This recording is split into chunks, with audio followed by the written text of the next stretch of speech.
स्टालिग लुफ्ट 3 द्वितीय विश्व युद्ध के दौरान नाजी जर्मनी का एक ऐसा वॉर प्रिजन जिसे खुद एडोल्फ हिटलर के आदेश पर बनवाया गया और जिसे उस वक्त 100% अभेद्य मतलब अनब्रेकेबल माना जाता था। बिल्कुल, मतलब सुरक्षा ऐसी थी कि कोई सोच भी नहीं सकता था भागने की।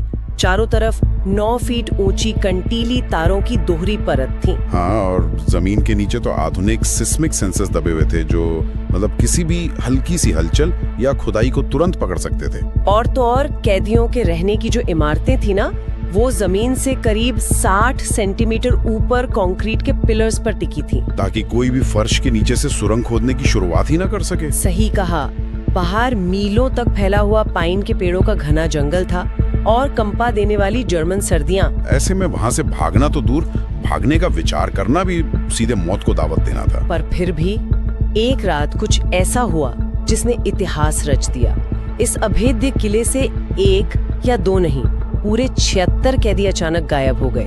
जैसे जमीन उन्हें नगल गई हो। हाँ, या आसमान खा गया हो। किसी भी नाजी गार्ड को भनक तक नहीं लगी। तो आज की इस गहन चर्चा में हम ऐतिहासिक दस्तावेजों के आधार पर इसी द ग्रेट एस्केप की तह तक जाएंगे। हम उन इंजीनियरिंग चमत्कारों को डिकोड करेंगे जिन्होंने इस नामुमकिन काम को मुमकिन बनाया।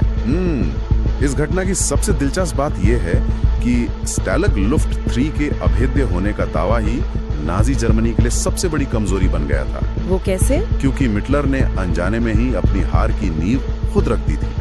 दरअसल इस कैंप में एलाइड फोर्सेस के उन वायुसैनिकों को रखा गया था जो पहले भी कई बार नाजी जेलों को तोड़ चुके थे। ओहो, मतलब सारे भागने वाले एक्सपर्ट्स एक ही जगह पर। बिल्कुल, दुनिया के सबसे शातिर और कुशाग्र दिमागों को एक ही जगह पर बंद कर दिया गया। सबसे खतरनाक एस्केप आर्टिस्ट्स को एक ही छत के नीचे लाना एक बहुत बड़ी रणनीतिक भूल थी। ये तो एक बहुत ही अजीब विरोधाभास है। एक तरफ दुनिया की सबसे सुरक्षित जेल और दूसरी तरफ अंदर भागने के विशेषज्ञों की पूरी फौज। सही बात है। लेकिन अगर हम भौगोलिक सुरक्षा की बात करें तो भागने का ये विचार अव्यावहारिक लगता है। मतलब जिस जगह की जमीन पूरी तरह से रेतीली हो, वहाँ सुरंग खोदना तो पागलपन है ना? हाँ, क्योंकि रेतीली मिट्टी तुरंत धंस जाती है। बिल्कुल, ये तो ऐसा है जैसे कोई इंसान एक विशाल सैंड ग्लास के अंदर बैठा हो और खिसकती रेत के बीच सुरंग बनाने की कोशिश कर रहा हो, हर पल जिंदा दफन हो जाने का डर। तो ये मास्टर प्लान आखिर आया कहाँ से? इस पूरे प्लान के पीछे जो दिमाग था वो था ब्रिटिश रॉयल एयरफोर्स के स्क्वाड्रन लीडर रॉजर बुशेल का, जिन्हें कैंप में बिग एक्स के नाम से जाना जाता था। हाँ, बिग एक्स।